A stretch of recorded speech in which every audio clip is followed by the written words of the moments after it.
I can still feel the sting of his hands shoving me to the floor, the coldness in his eyes as he threw me out like garbage.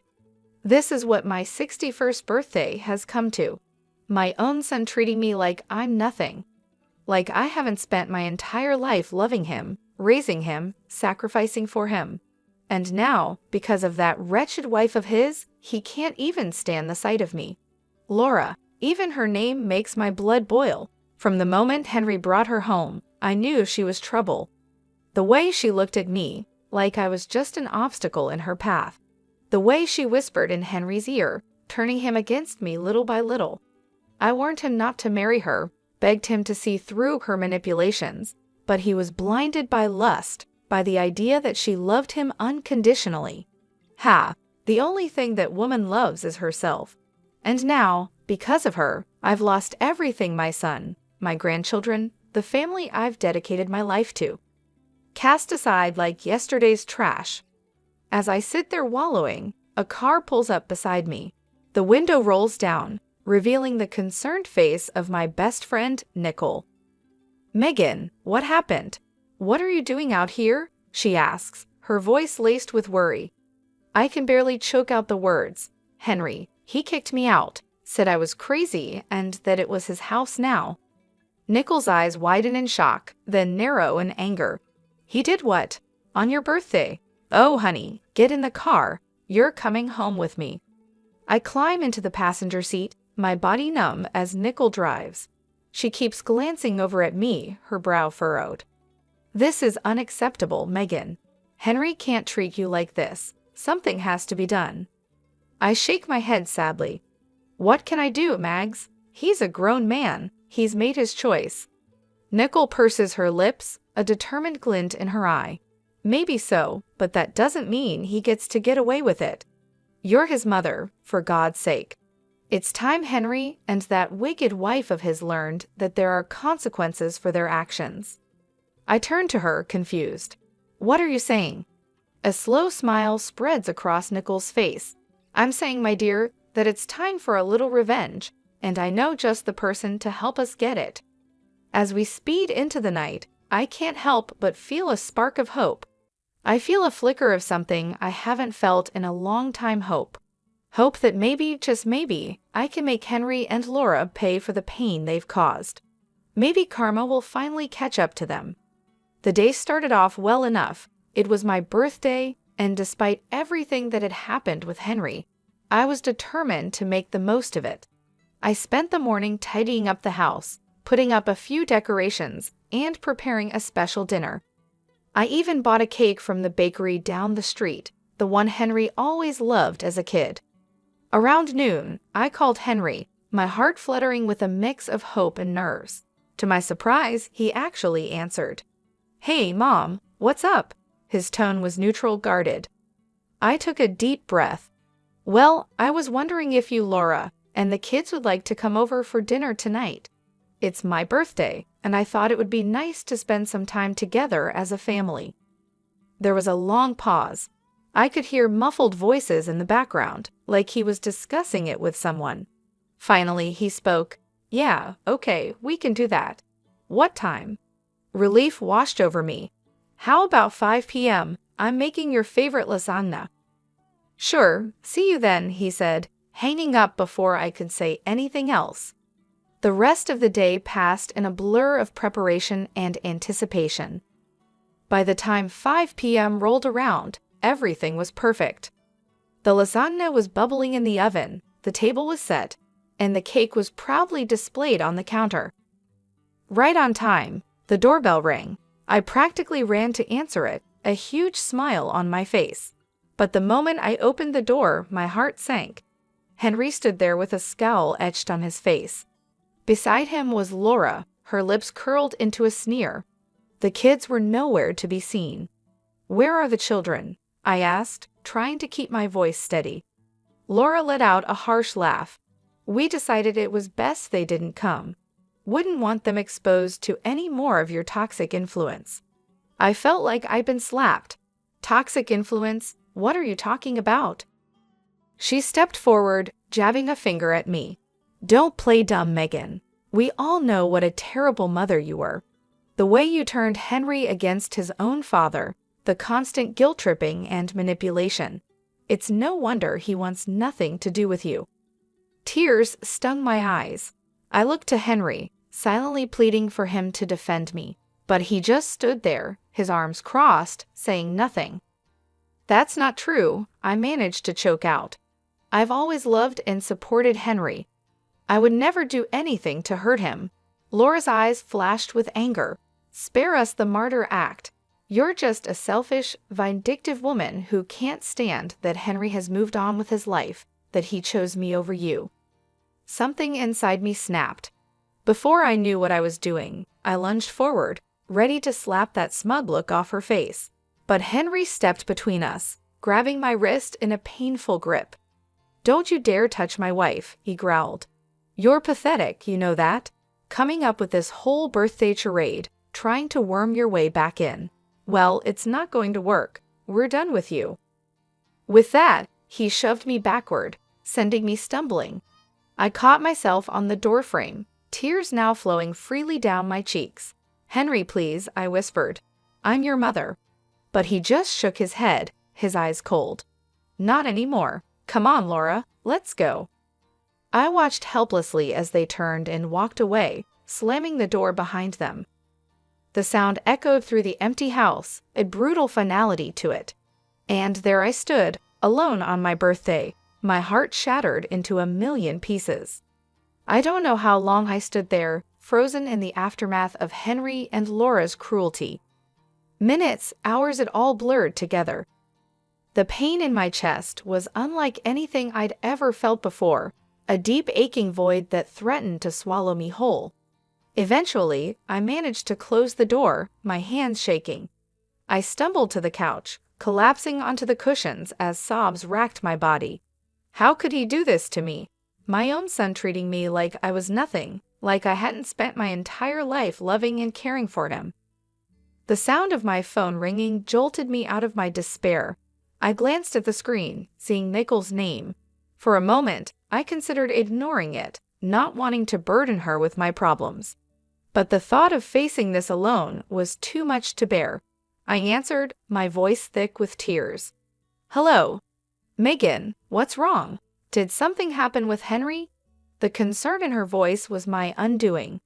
I broke down, the whole sordid story spilling out between gasps and sobs. Nicole listened patiently, offering words of comfort and support. "That's it," she said firmly when I finished. "This has gone too far.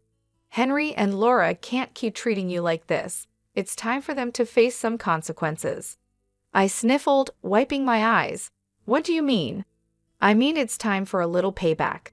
They think they can just walk all over you, but they've got another thing coming. You're a strong woman, Megan. It's time to start acting like it." Her words ignited a spark within me, a flicker of anger amidst the pain. She was right. I couldn't just sit here and wallow. I needed to do something to take back control. "Okay," I said, my voice steadier now. "What do you have in mind?" I could practically hear Nicole's grin through the phone. "Meet me at the diner in an hour. I've got someone I want you to meet. Trust me, he's going to be a big help."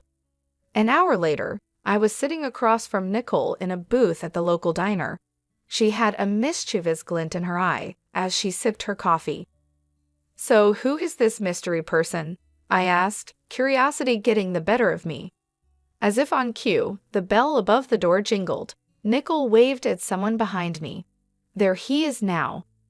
I turned, my eyes widening as a tall, broad-shouldered man approached our table. He had a rugged, no-nonsense look about him, like someone who had seen his fair share of trouble. "Megan, meet my brother Jack," Nicole said, gesturing for him to sit. "He's a private investigator." Jack nodded at me, his gaze assessing. "Nicole filled me in on your situation. I'm sorry to hear about what your son and his wife did. That's rough." I shrugged, trying to appear nonchalant even as the pain twisted in my gut. "It is what it is, but Nicole seems to think you can help." He leaned forward, his elbows on the table.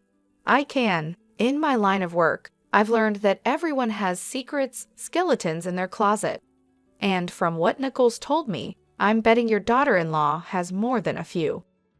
A tingle of anticipation ran down my spine. What are you saying? Jack smiled, slow and dangerous. I'm saying, let me dig into Laura's past.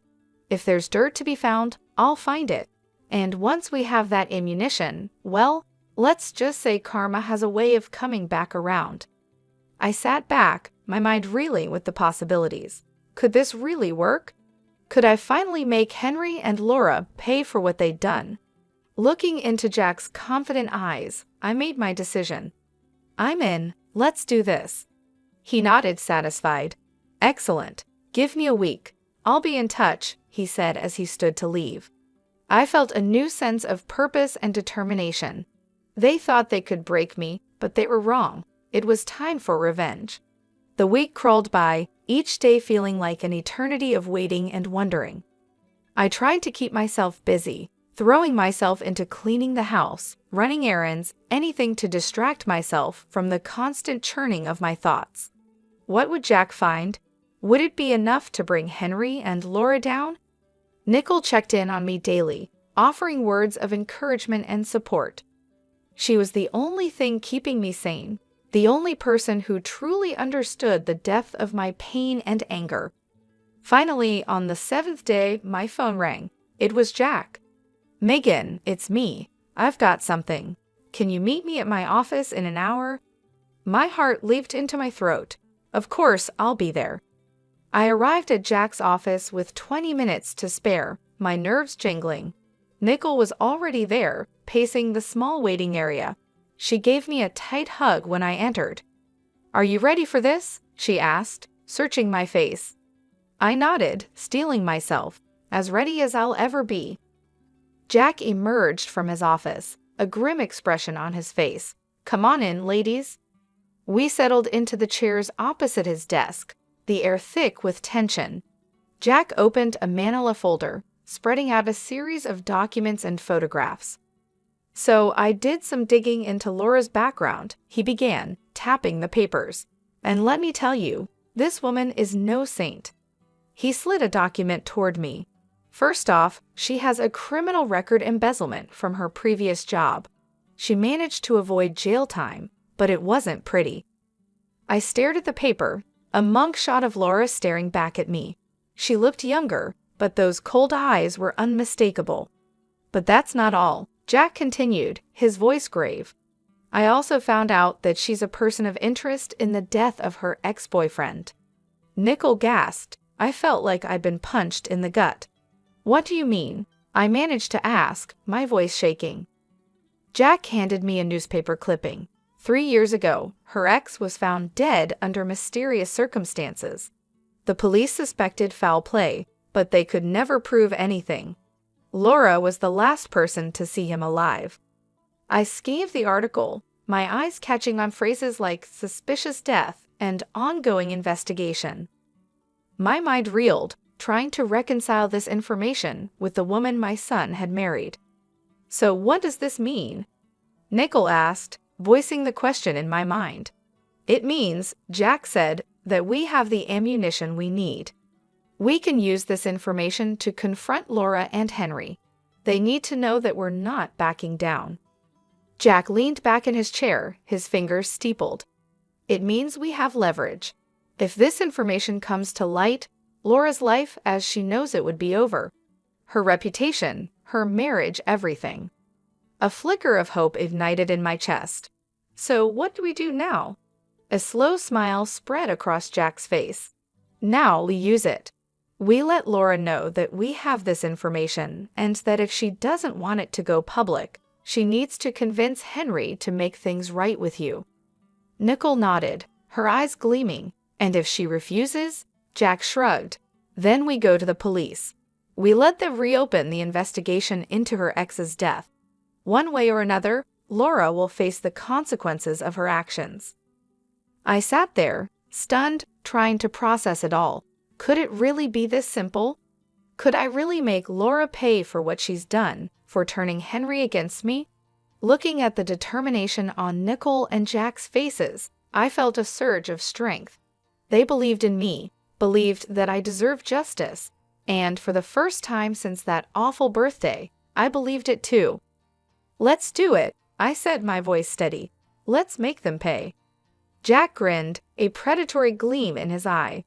"Excellent. Give me a day to put everything in motion. By this time tomorrow, Laura won't know what hit her." As we left the office, Nichols squeezed my hand. "You're doing the right thing, Megan. Don't ever doubt that." I squeezed back, feeling a sense of purpose and righteous anger. They had picked the wrong woman to mess with. It was time for Laura to learn that lesson the hard way. True to his word, Jack called me the next day. "It's done," he said, a note of satisfaction in his voice. "I've sent all the information to Laura, along with a message letting her know that if she doesn't want it to go public, she needs to convince Henry to make amends with you." I felt a thrill of anticipation mixed with nervousness. "Do you think it will work?" "Only one way to find out. But trust me, with the dirt we have on her, she'd be crazy not to comply." I hung up, my mind racing. Would Laura really cave? Would she really force Henry to apologize and make things right? A part of me dared to hope, even as another part whispered that it was too good to be true. Hours passed with no word. I paced my living room, jumping at every sound, convinced it was the doorbell or the phone. But as evening fell, there was still nothing. I was about to give up and go to bed when there was a pounding at the door. My heart in my throat, I opened it to find Henry standing there, his face full of fury. "What the hell did you do?" he snarled, pushing past me into the house. I stumbled back, caught off guard. "What are you talking about?" He turned on me, his eyes blazing. "Don't play dumb. Laura told me everything about the private investigator, about you digging up her past. What, you thought you could blackmail her into making me forgive you?" I stood my ground, lifting my chin. "I didn't blackmail anyone. I just let her know that her actions have consequences, that she can't destroy my life and get away with it." Henry let out a harsh laugh. "Destroy your life? Are you serious? You're the one trying to destroy our marriage, our family, first with your constant guilt-tripping and manipulation, and now this." Anger surged through me, hot and bright. "I'm not the one who turned you against me, Henry.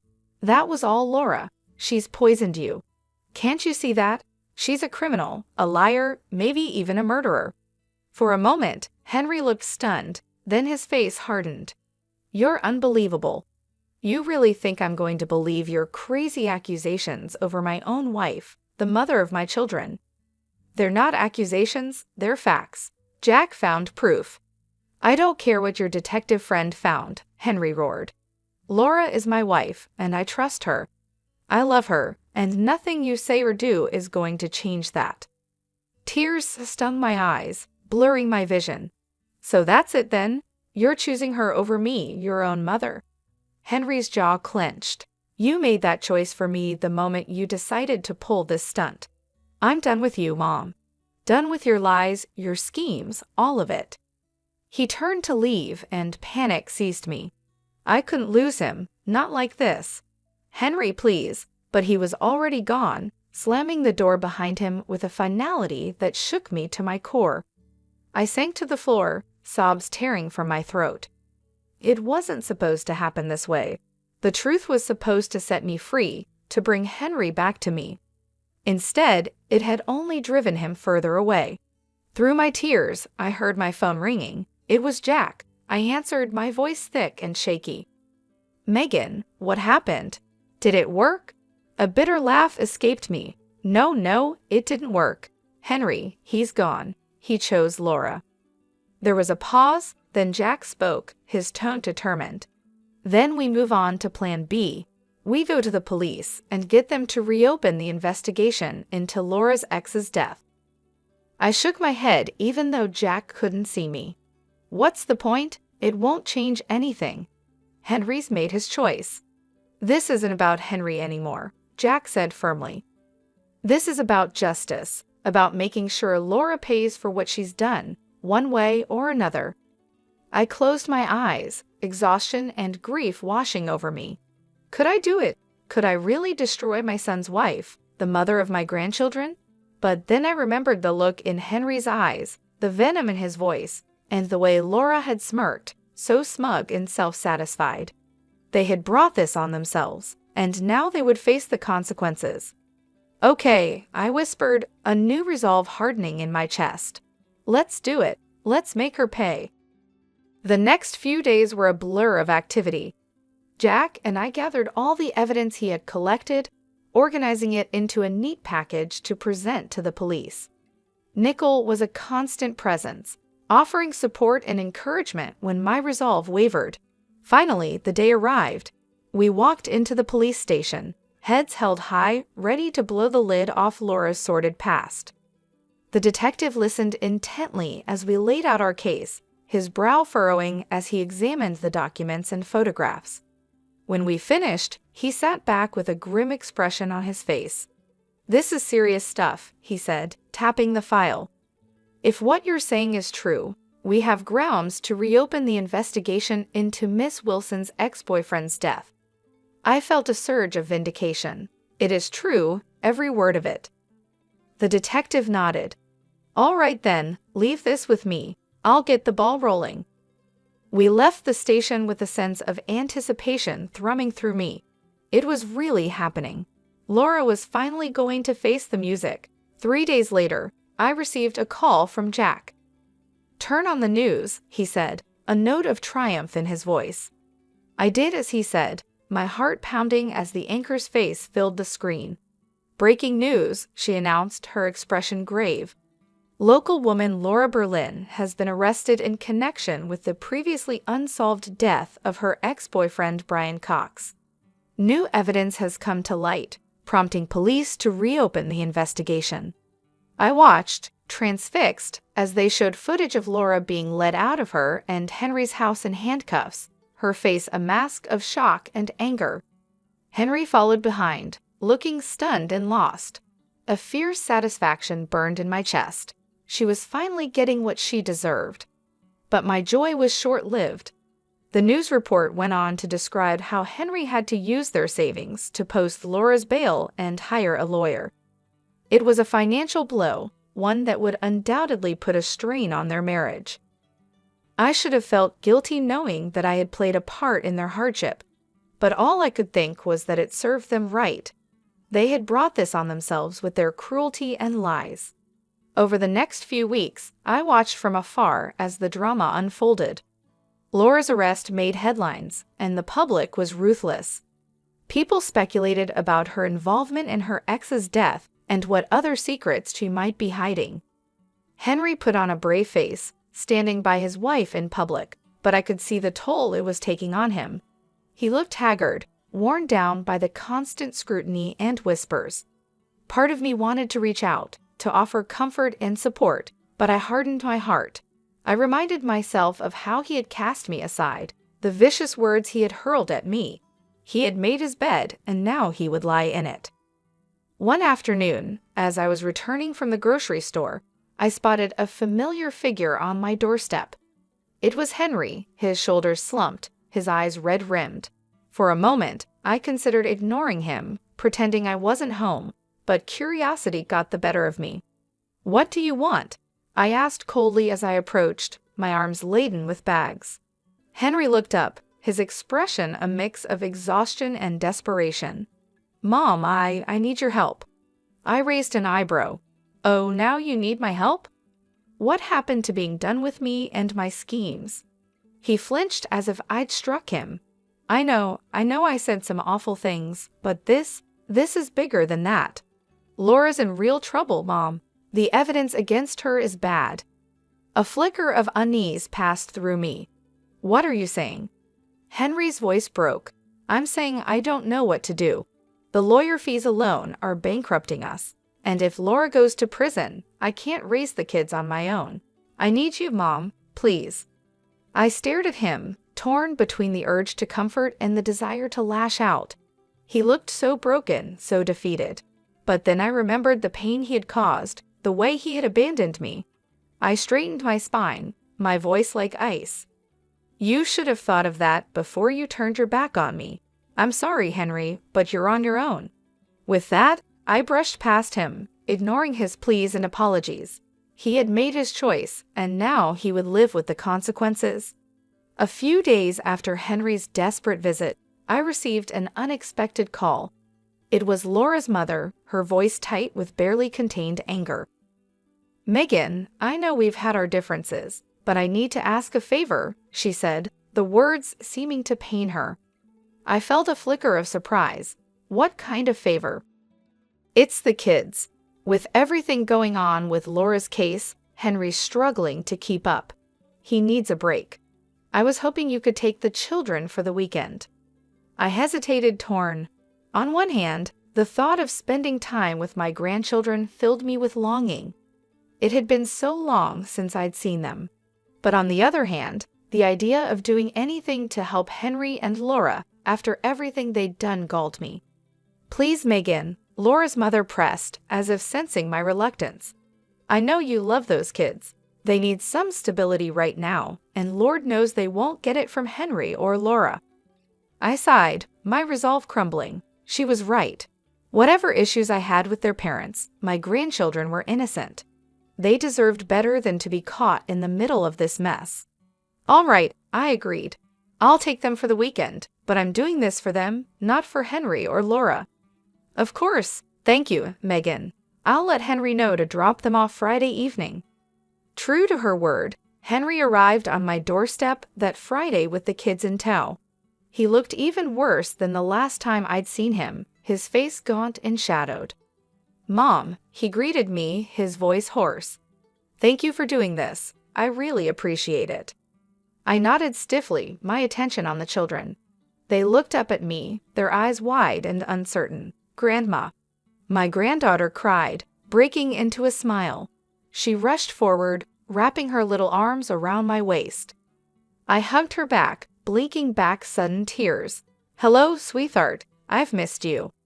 My grandson was more reserved, hovering by Henry's side. I knelt down, opening my arms. "Come here, buddy. It's okay." Slowly, he stepped into my embrace, his small body trembling. My heart ached for him, for both of them. Henry cleared his throat. "I'll pick them up Sunday evening. If anything comes up, just give me a call." I straightened, meeting his gaze coolly. "We'll be fine. Enjoy your weekend." With a final nod, he left, leaving me alone with the kids. I took a deep breath, forcing a smile. Who wants pizza for dinner? The weekend passed in a blur of laughter, games, and stories. For a little while, I was able to forget the drama and heartache, lost in the simple joy of being with my grandchildren. But all too soon, it was over. Henry arrived to collect the kids, his expression guarded as they gathered their things. My granddaughter tugged on my hand. "Grandma, can we come stay with you again soon? We had so much fun." I smiled, smoothing her hair. "Of course, honey, anytime you want."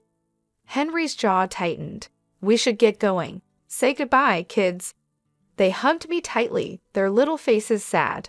I watched as they climbed into Henry's car, my heart heavy. As he prepared to leave, Henry paused and turned back to me. "Listen, Mom, about what they said. I don't want you getting any ideas. This was a one-time thing." I bristled, anger sparking. "Excuse me? You think I'm trying to turn them against you?" "Wouldn't be the first time," he muttered. I saw red.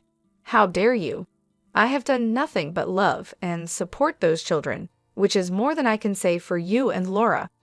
You're so wrapped up in your own drama, you can't even see how much they're hurting." Henry's face flushed. "You have no idea what we're going through. No idea the stress, the pressure." "And whose fault is that?" I cut him off. "You chose this, Henry. You chose Laura and all the chaos that comes with her. Don't you dare put that on me." He stared at me, his eyes hard. "This isn't over, Mom. I won't let you poison my kids against me the way you did with Dad." With that, he got in the car and drove away, leaving me shaking with rage and hurt. I stood there, watching until the car disappeared from view, a cold determination settling over me. If Henry wanted to play hardball, then so be it. I was done playing nice. It was time to end this once and for all. The day of Laura's trial arrived, cold and gray. I dressed with care, choosing a somber black suit that radiated quiet authority. Nicole picked me up, her face set with grim determination. "Are you ready for this?" she asked as we drove to the courthouse. I nodded, my jaw tight. I've been ready for a long time. We met Jack on the steps, his expression serious. "I've got a surprise for you," he said, leading us inside. I tracked down Brian Cox's family. They're here to testify. I felt a surge of gratitude and vindication. With their testimony, Laura's fate would be sealed. The courtroom was packed, the air thick with tension. I took my seat behind the prosecutor's table, my heart pounding as Laura was led in, her wrists and ankles shackled. She looked pale and drawn, but her eyes still glittered with malice when they met mine. Henry sat stiffly beside her, his face a mask of conflicting emotions. I looked away, focusing on the judge as he called the court to order. The trial was grueling and emotional. The prosecutor laid out the evidence against Laura in detail, painting a picture of a cruel, calculating woman who would stop at nothing to get what she wanted. But it was the testimony of Brian Cox's family that truly sealed her fate. His mother, a frail silver-haired woman, spoke of her son's kind heart and bright future cut short. His sister wept as she recounted Laura's controlling and abusive behavior, how she had isolated Brian from his loved ones. Through it all, Laura sat stone-faced, her eyes cold and empty. Henry grew more and more agitated, his knee bouncing and his hands clenched into fists. Finally, it was time for the verdict. The jury filed back in, their faces somber. The foreman stood, clearing his throat. In the matter of the state versus Laura Berlin, on the charge of murder in the first degree, we find the defendant guilty. The courtroom erupted in gasps and murmurs. Laura's face drained of color, her mouth falling open in shock. Henry leaped to his feet, his chair clattering to the floor.